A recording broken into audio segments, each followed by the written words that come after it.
Nako kayo.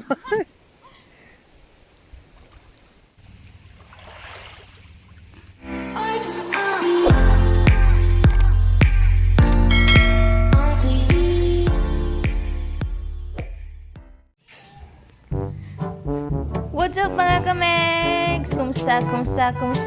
So today, pupunta tayo sa Tininisan para kumuha ng sea urchin and we will see kung ano pa yung magagandang makikita natin along the way. So, tara, let's go! So, they're preparing na irajud. Pinangga og tiyo, cousin of father dear. Support kayo. Yan. Thank you! Our hearts beat to the city streets. We began to feel the fire. We rise like tall buildings as the chemicals they take us higher. The night's young and it's just begun as she puts her hand in mine. We wanna chase the night, wanna dance to the light, pull the stars from the sky, just two hearts running wild. Never sleep, never stop, as we shout from the top. We're gonna be two hearts running wild.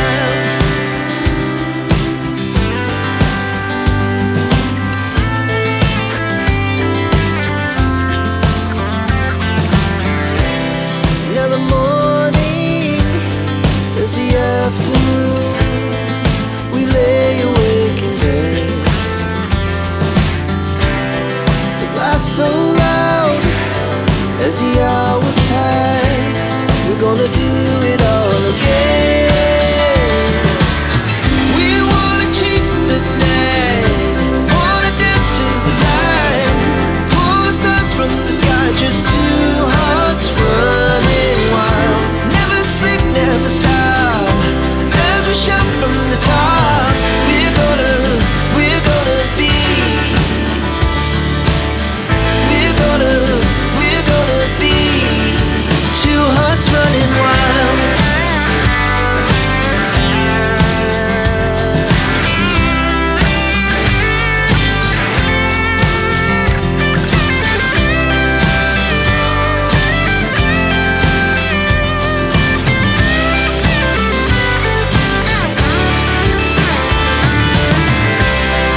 The moonlight, summer sky, it was the best we ever had.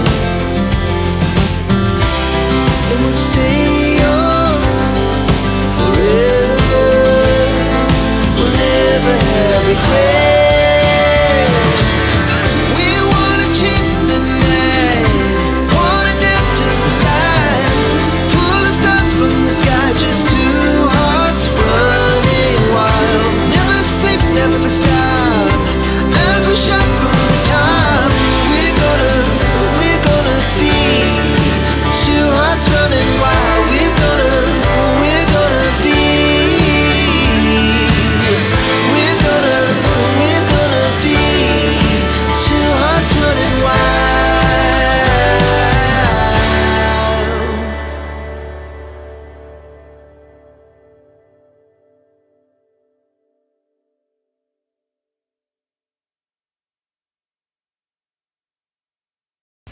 Yan. Sobrang nice ng area. So, nung bata kami, until now naman, we used to go here, Jud. Like, hindi makukumpleto ang bakasyon mo sa San Isidro kung walang Tininisan. Yan. Yan. And also pala mga kamegs, advantage talaga yung mangroves. Kasi doon sobrang lakas ng wave, yung alon, but look at this. And sa harap to, yung malaking alon ha. But now, tignan niyo po. This is behind the mangroves na or behind the island itself.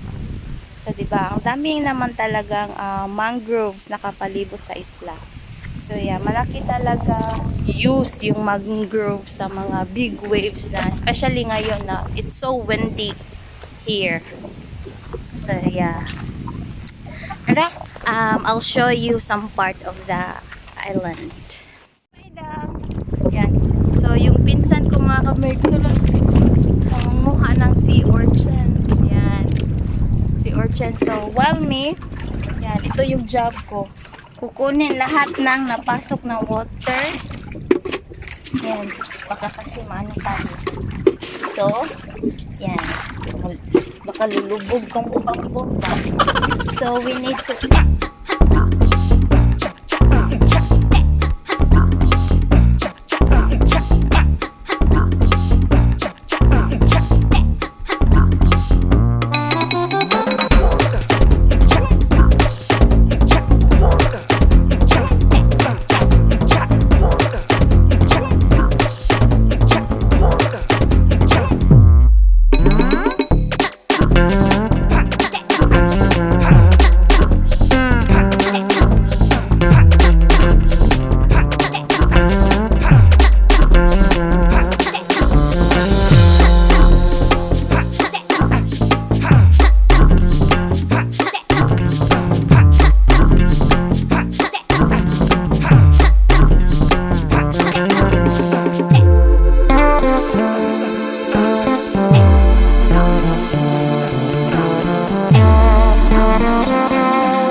Maliit lang. Pero may laman naman siya. Yan. Suka. Tapos rice. Tapos kain. Tara, enjoy ko muna to mga kamegs.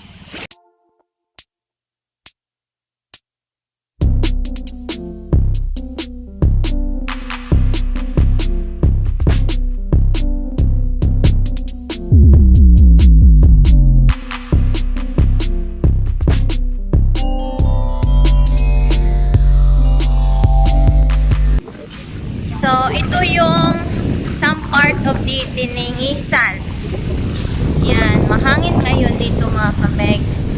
Pero, doon yun sa taas daw. May area dito na maganda pang ano, pang Instagrammable yung peg. Yan. So, I'll share to you mga kamegs, yung mga photo namin later. Yan, okay. Yan ako lang yan dyan sa screen. Maganda dito mga kamegs eh. Yan, kalma lang yung water, pero on our left side hindi siya makita, but you know, sobrang hangin and the wave was so wild. Look at that. See?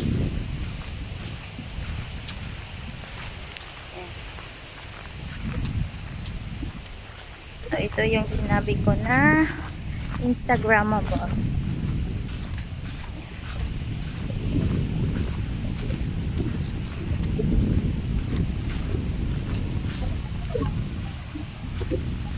Here. Enjoy the photos.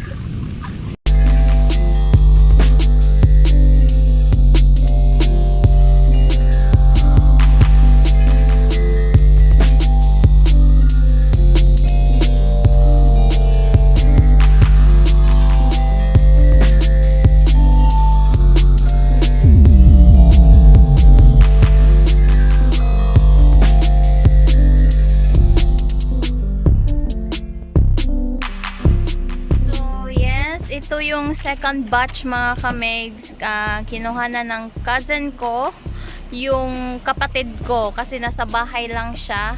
And then yung wave kasi malakas. Honestly, malakas doon na part mga kamegs. Later I'll show you kung pwede pa, kung hindi mabasa yung phone ko. But yeah, kaya sinabi ko kanina na maganda talaga yung nagagawa ng mga mangroves.